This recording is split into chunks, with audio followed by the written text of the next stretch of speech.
নমস্কার সকল বন্ধুরা, আমার লং ড্রাইভ ব্লগে তোমাদের সবাইকে স্বাগত। লং ড্রাইভ কার না ভালো লাগে, আর সেটা যদি কোনো স্পেশাল অকেশনের জন্য হয় তার আর কোনো কথাই নেই। মঙ্গলবার দিনকে সন্ধ্যেবেলা আমি ত্রিনাকে নিয়ে বেরিয়ে পড়লাম ওর বাবার বাড়ির উদ্দেশ্যে।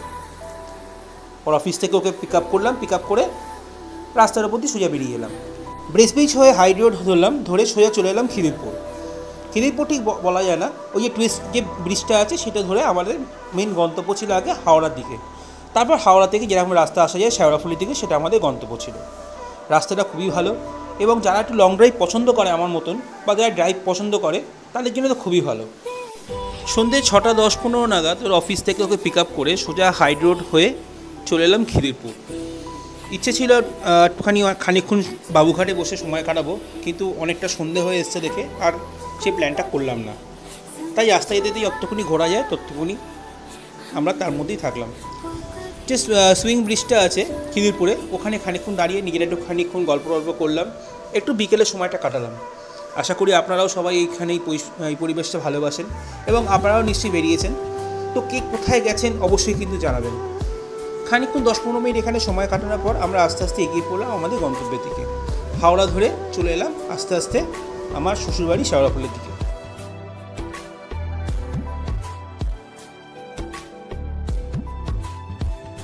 চারদিকে রাস্তাটা খুবই ভালো লাগছিল, অন্তত অন্য দিনের মতন যে মেন রোডে জ্যামজটটা হয় সেটা পাইনি। কারবালাটা ক্রস করে দইঘাট পেরিয়ে মেরিন হাউসকে সামনে রেখে আস্তে আস্তে যখন বাবুঘাট দিয়ে এগোচ্ছি, মনে হচ্ছিলো যে খানিকক্ষণ বসে একটুখানি এনজয় করি। কিন্তু ওই যে বললাম, একটু সারাদিনের বাদে বেরিয়েছি, তার ওখানটার বসতে আমাদের ইচ্ছে করলো না।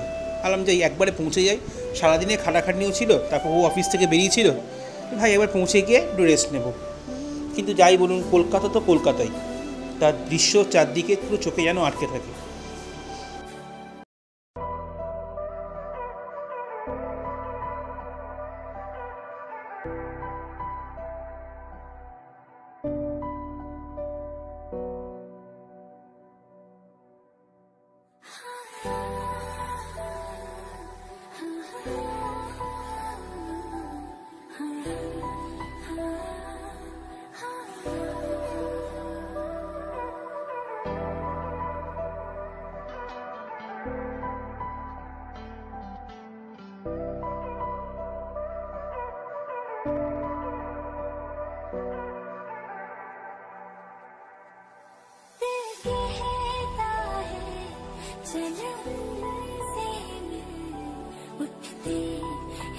এতক্ষণ রাস্তাটা ফাঁকা পেলেও হাওড়া ব্রিজের উপর খানিকটা জ্যাম পেলাম।